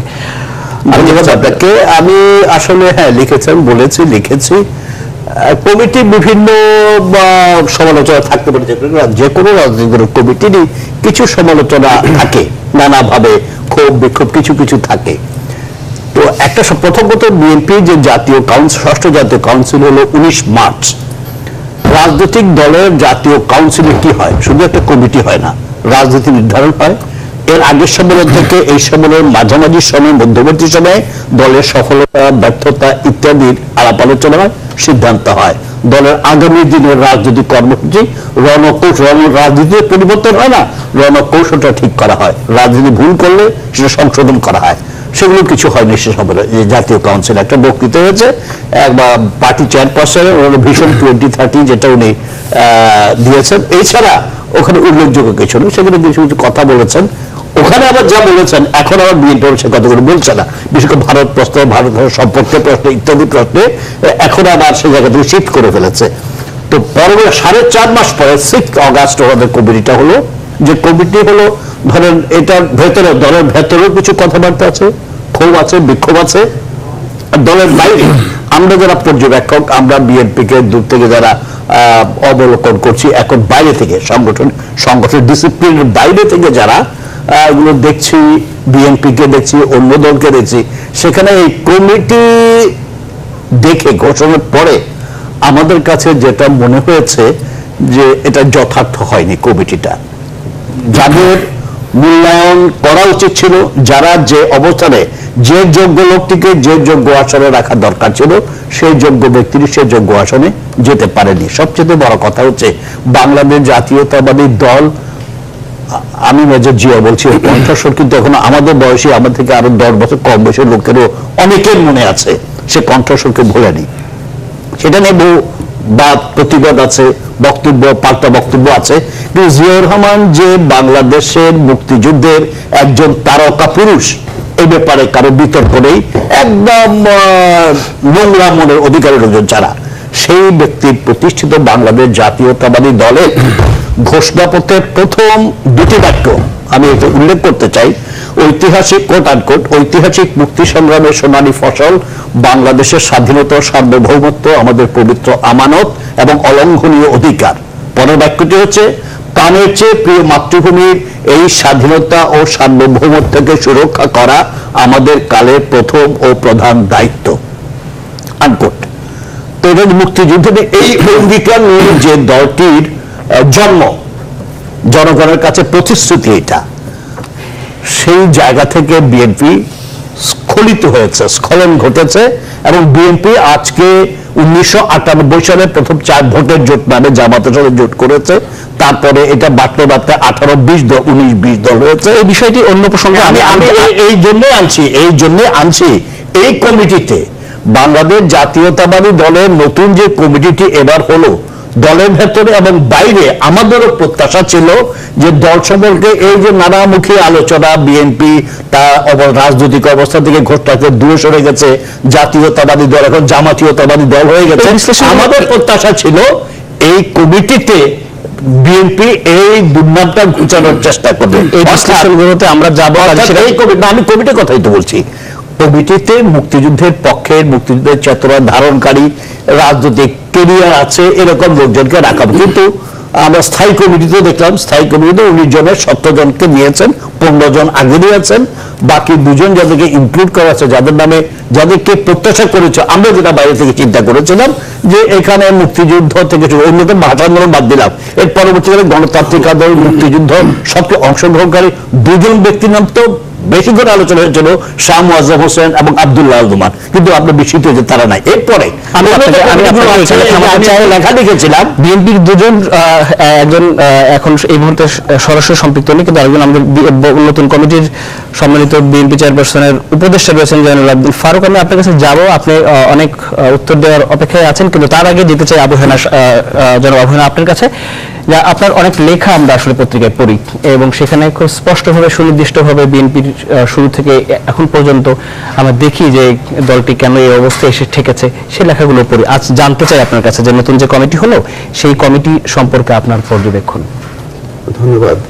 আসলে আমি লেখাগুলো থেকেই মোটামুটি বোঝা যায় যে আমি বিএনপি সম্বন্ধে যে কথাগুলো বলি তা মোটামুটি গঠনমূলকভাবে বলার চেষ্টা করি আর কি। এবং উদ্দেশ্য হচ্ছে কাউকে উপরে তোলা বা কাউকে নিচে নামানো, এটা উদ্দেশ্য নয়। কিন্তু বিএনপি যে একটি দল, একটি বিপ্লবী সময়ে বিএনপি সৃষ্টি হয়েছিল 1978 সালে। সে সময় অনেক সংঘাত, সহিংসতা ছিল। তার মধ্যে মানুষের যে আকাঙ্ক্ষা ছিল শান্তি এবং তাদের যে প্রগতির জন্য যে আকাঙ্ক্ষা ছিল, সেই আকাঙ্ক্ষার রূপায়ণ এবং মানুষের আর্থসামাজিক ন্যায় বিচার প্রতিষ্ঠার উদ্দেশ্য নিয়ে কিন্তু বিএনপির তখন সৃষ্টি হয়েছিল।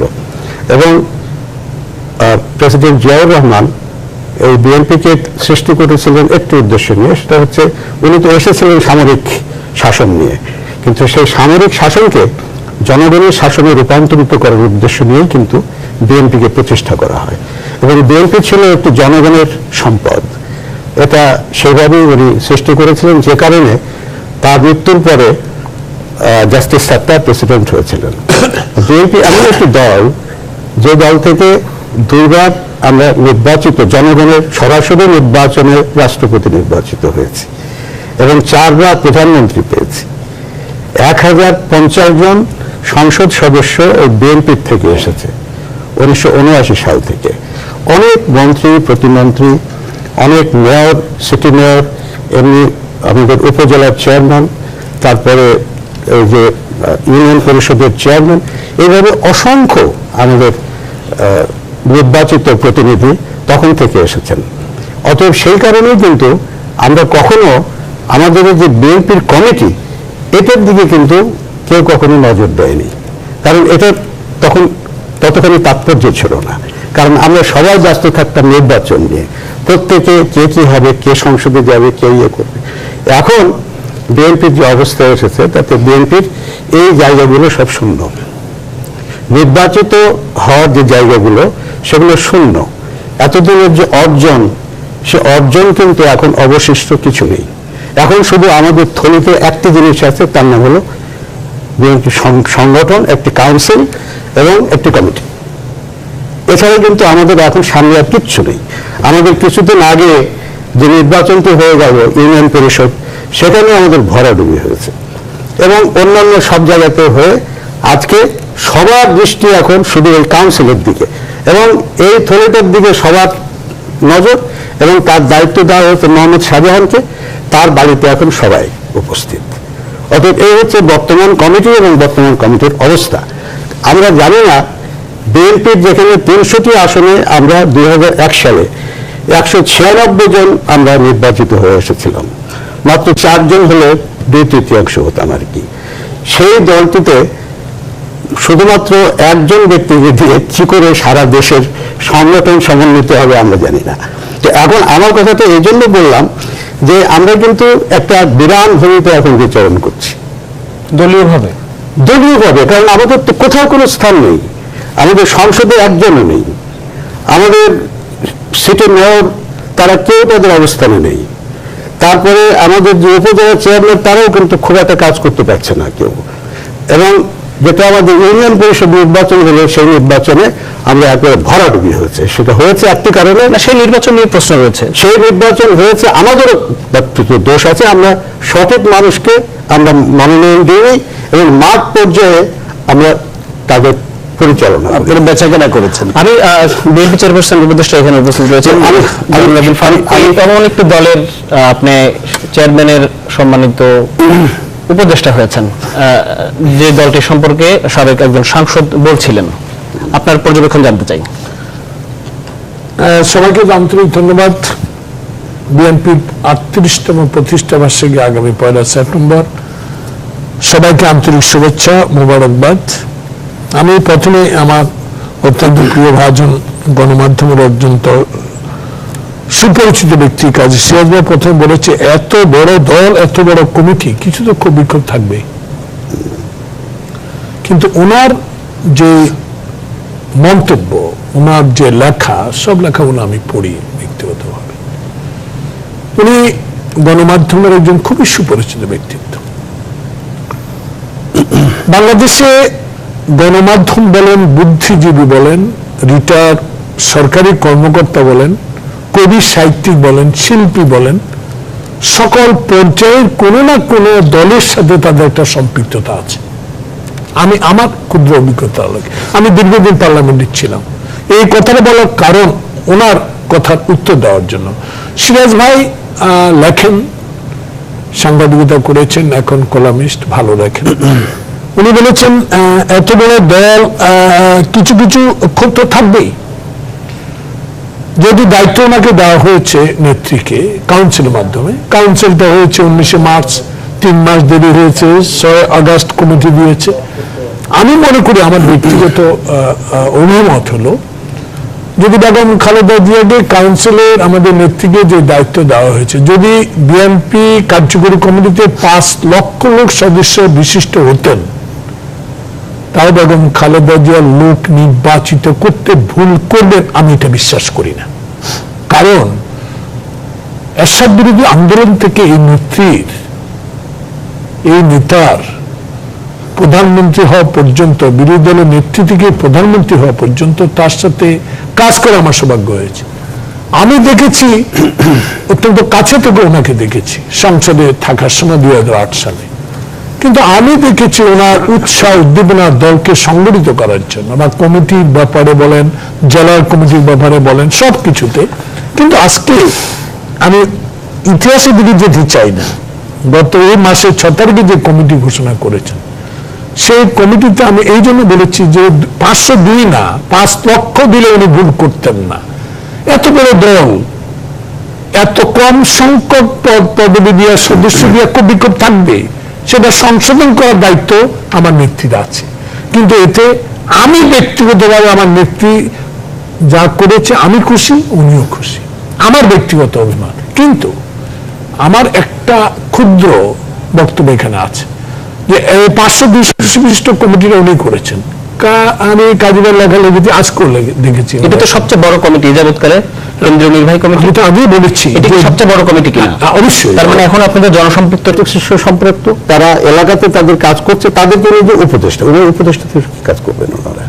কাজে এই যে কাজগুলো করেছে আমাদের, মানে আপনি বলতে চাইছেন যে বিএনপির এখন যে পরিমাণ সাংগঠনিক শক্তি অর্জনের দরকার ছিল, এই কমিটি সেটাকে আরো পিছিয়ে দিয়েছে। কারণ আমার যারা সাংগঠনিক দায়িত্ব পালন করতে পারত, এখন জনাব আব্দুল ফারুক সাহেব চাইলেও তো সংগঠনের উপর দায়িত্ব পালন করতে পারবেন না। এটার সাথে আমি দুজন হেনাভাই আমার সিনিয়র মানুষ, আপনার সম্বন্ধে বলতে আমি একটু অ্যাড করি। আপনি যে কথা বলেছেন যে আমাদেরকে যে অবমূল্যায়ন করা হয়েছে, আপনাদের যাওয়ার জন্য যাদেরকে রাখার দরকার তাদেরকে রাখা হয় না, আপনি বোঝাতে চাচ্ছেন। সিরাজ ভাই একটা কথা বলেছে, একটা লেখা, আমি ওই দিন লেখাটা খুব গুরুত্ব সহকারে পড়েছি। আমাদেরকে 73 জনকে উনি খামাকায় নেতা উপাধি দিয়েছে।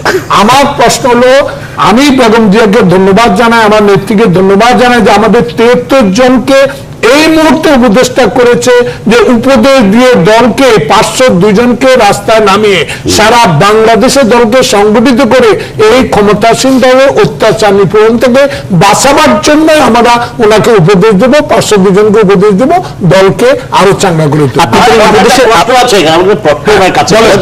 এর আগে একটা উপদেষ্টা কমিটি ছিল, উপদেশ নেওয়া হয়েছে। আপনি একেবারে বুকে হাত দিয়ে বলেন যে কয় বছর ওই উপদেষ্টা কমিটি ছিল, বেগম খালেদা ওই উপদেষ্টা কমিটির একটা ফরমাল মিটিংও করেছেন কিনা? 2 নাম্বার হচ্ছে ওনার কোন প্রোগ্রামে ওই উপদেষ্টাদের সঙ্গে আলোচনা করে কোন সিদ্ধান্ত নিয়েছেন কিনা? আপনি ভিতরকার কথা কেমনে বলবেন? এখানে কি সিসি ক্যামেরা আছে? আমাদের 3 জনকে বাইরে ঢুকতে এখানে সিসি ক্যামেরা আছে, কে কে ঢুকে গাড়ির নাম্বার প্লেট উঠে যাচ্ছে, চেহারা উঠে যাচ্ছে। কিন্তু আপনি কি করে জানেন যে বিগত কমিটিগুলোতে যারা উপদেষ্টা ছিলেন, বেগম খালেদা জিয়া আমাদের নেত্রী, এদের সাথে আলাপ করা ছাড়া, কারণ এদেরকে ফরমাল মিটিং আপনি বলেছেন 502 জনের বাইরে তারা, তাহলে উপদেশ নিতে হলে তো আলাদাভাবে ডেকে উপদেশ নেন। এভাবে আমি বহু দেখেছি, বহু উপদেষ্টাকে দেখেছি উনি বেগম জিয়া মিটিংও দেখেছে, এবং উনি সব নেতাদেরকে স্পেশাল দায়িত্ব দিয়ে কাজ। আরে পদ বড় কথা না, যে কাজ করার ইচ্ছা থাকলে মানে আপনি সন্তুষ্ট, আমরা বুঝতে পারছি। আমাদের একটা প্রশ্ন রয়েছে, আমাদের আলোচনার সূত্র ধরে একটি প্রশ্ন এসেছে, আমরা দর্শক আপনার নামটি বলে প্রশ্ন করুন। বাস আমারে ধরবে আর কি। জি, আসসালামু আলাইকুম। আপনি এত খুশি কেন? আমি নারায়ণগঞ্জ থেকে বলছিলাম, নারায়ণগঞ্জ সাইনবোর্ড থেকে। আমার প্রশ্ন হচ্ছে সাংবাদিক সিরাজের কাছে। আমার প্রশ্ন হচ্ছে, বিএনপির যে পূর্ণাঙ্গ কমিটি হয়েছে তাকে আমি সাধুবাদ জানাই। ওনার কথা সাথে আমি একটু অ্যাড করতে চাই, বিএনপিতে যারা পূর্ণাঙ্গ কমিটিতে অ্যাড হয়েছে তারা কি যোগ্য লোক নাকি অযোগ্য লোক? যদি যোগ্য লোক হয় তাহলে আপনাদেরকে সাধুবাদ জানান, কিন্তু আপনি যদি বিরোধ মন্তব্য করেন তারা ক্ষমতা যাওয়ার জন্য রাজনীতি করে, তারা ক্ষমতার বাইরে যাওয়ার জন্য, আমি বলতে যদি গণতান্ত্রিক। ধন্যবাদ। প্রশ্ন পরে বুঝলাম না, উনি যোগ্য লোক হলে কেটে গেছে, কেটে যেটি ফোনটি কেটে গেছে অর্ধেক অবস্থায়, যদি সম্ভবত উনি বলতে চেয়েছেন যে যদি যারা যোগ্য এসেছেন তাদেরকে সাধুবাদ জানান এবং এই তারা পারবে কিনা সামনে। না, আমার লেখায় বলায় আমি তো যেটা বলেছি, আমার ধারণার কথা আমি বলেছি, বিএনপি তো নিশ্চয় পারবে মনে করে তাদের দিয়ে কমিটি করেছে, কিন্তু আমাদের বাইরে থেকে দেখে যে ধারণা এদের পক্ষে সম্ভব না। এরা অনেকেই আগের কমিটিতে ছিল, আগের ব্যর্থতা স্থায়ী কমিটির কথা বললাম, আগের সব ব্যর্থতার যদি প্রশ্ন আনা হয় 17 জনের মধ্যে 15 জন তো আগের ওনারাই ছিলেন, ব্যর্থ লোকগুলো তো আবার নতুন করে কমিটিতে আসলেন। তো এই কমিটিতে অধিকাংশ লোক যারা আছেন তারা আগেও ছিলেন, আগে কিছু করে দেখাতে পারেননি, এখন নতুন করে তারা কিছু করে দেখাবেন, এটা এখনো করে দেখালে তখন দেখা যাবে, কিন্তু মনে হয় না। আর তাছাড়া অনেক এখানে ঢুকেছেন এই যে ওই কমিটি করার পর থেকে, এই কমিটি করার মাঝখানে যে সময়, এই সময় বিএনপি যে কর্মসূচি দিয়েছে, যে আন্দোলনের কথা বলেছে, সবকিছু করেছে, সেখানে এদের অনেকেরই উল্লেখযোগ্য কোনো ভূমিকা নেই। বরং যাদের উল্লেখযোগ্য ভূমিকা আছে, আমি ওনাকে আবার বিব্রত হবে, ওনার জামাটা খোলেন, খুলে দর্শকদের দেখান কি অবস্থা এই লড়াই করতে গিয়ে দলের নিজের জন্য, দলের জন্য, রাজনীতির জন্য। তো এই জাতীয় লোকদের অবস্থার এটা আরেকটা, যারা ঢুকেছেন তারা এর কাছাকাছি কোনো ভূমিকা পালন করেছেন আমরা এখানে। আমি সিরাজ ভাই প্লিজ এক সেকেন্ড, সিরাজ ভাই বারবারে একই কথা বলেছে, এখানে কতগুলো উদাহরণ দিয়েছে, উনি এগুলো নামগুলো আমি উল্লেখ করতে চাই না। আমি যদি খুশি থাকি, আপনার ধারণামূলক লেখা লিখছেন, বলছেন যে 502 জনকে দিয়ে, আরো 73 জনকে দিয়ে এই দল সামনের দিকে ক্ষমতাসীন দলকে আন্দোলন সংগ্রামের মধ্যে হটায় গণতান্ত্রিক পরিবেশ সৃষ্টি করতে পারবে কিনা। অতীতে যে 19 জনের মধ্যে 17 জন পুরানো, 2 জন নতুন, নোমান সাহেবের প্রসঙ্গে এনেছেন, সেখানে আমি আপনাকে আশ্বস্ত করতে চাই আজকে নিউজ 24 এর আলোচনা সভা থেকে, যে 17 জনের কথা আপনি বলেছেন ব্যর্থ, বা আরো 520 সামদিক ব্যর্থ হবে। আপনি যে সরকার পুলিশের গায়ে হেলান দিয়ে টিকে আছে, যে সরকার সম্পূর্ণ পুলিশি সরকার, সেই সরকার আমলে আপনি বিগত আন্দোলনের 17 জনের ব্যর্থতা কি করে বললেন? যদি 17 জন ব্যর্থ হয়ে থাকে, তাহলে দেশনেত্রী বেগম খালেদা জিয়া বাংলাদেশে 3 বারের প্রধানমন্ত্রী হলেন কি করে? তা আমি মনে করি আমাদের ব্যর্থতা বলতে কিছু তো হতে পারে, বড় দল বলতে হবে। সেই কারণে আমি মনে করি আগামীতে আওয়ামী লীগের সম্মেলন যদি হয়ে যায়, তারা কি করে সেই লেখাগুলোর পরে এই মন্তব্যগুলো আমি করার অপেক্ষা করছি। আমি এই বিরতির পরে আবু হেনা আপনার কাছে ফিরবো, জানতে চাইবো যে এমন একটি অবস্থায় কি আসলে বিএনপির করার দরকার ছিল। আমি একই প্রশ্ন নিয়ে আপনাদের কাছে ফিরবো। দর্শক থাকুন আমাদের সঙ্গে, আমরা রয়েছি জনতন্ত্র গণতন্ত্র অনুষ্ঠানে, আমরা আলাপ করছি বিএনপির সর্বশেষ কেন্দ্রীয় কমিটি নিয়ে।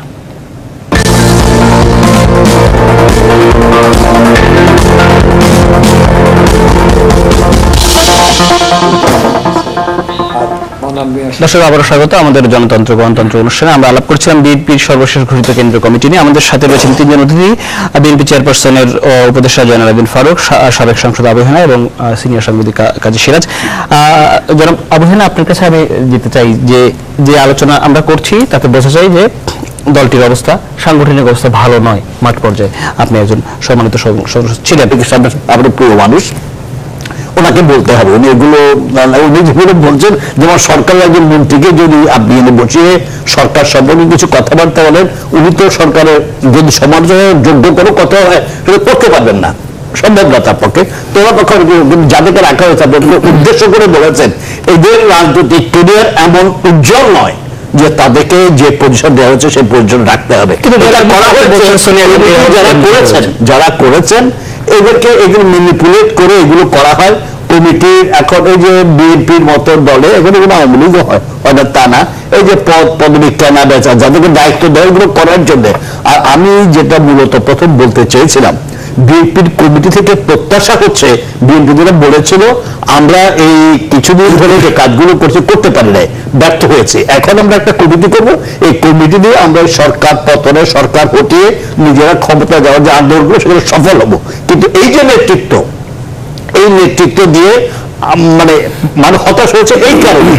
আমাকে বেলায় এটা হয় 10 জন যোগ্য লোক থাকলে 5 জনকে দিলে আর 5 জন বঞ্চিত হতে পারে, কিন্তু 10 জনের মধ্যে যোগ্য 5 জনকে বাদ দিয়ে যখন তাদের সাথে কম যোগ্যতা দেওয়া হয় তখনই ক্ষমতা আছে। আরেকটা হচ্ছে সবচেয়ে উল্লেখযোগ্য, আমি যে কথাটা বলতে চাই, বিএনপিতে এখন ত্রুটি বিচ্যুতি আছে। এই যে পদবিহীন সাংগঠনিক দায়িত্ব ছাড়া যাদেরকে সেখানে জনাব আব্দুল ফারুক, তো জনাব আব্দুল ফারুকের তো দেখা দিল বলার দরকার নেই, জনাব আব্দুল ফারুক দলের জন্য কি করেছে।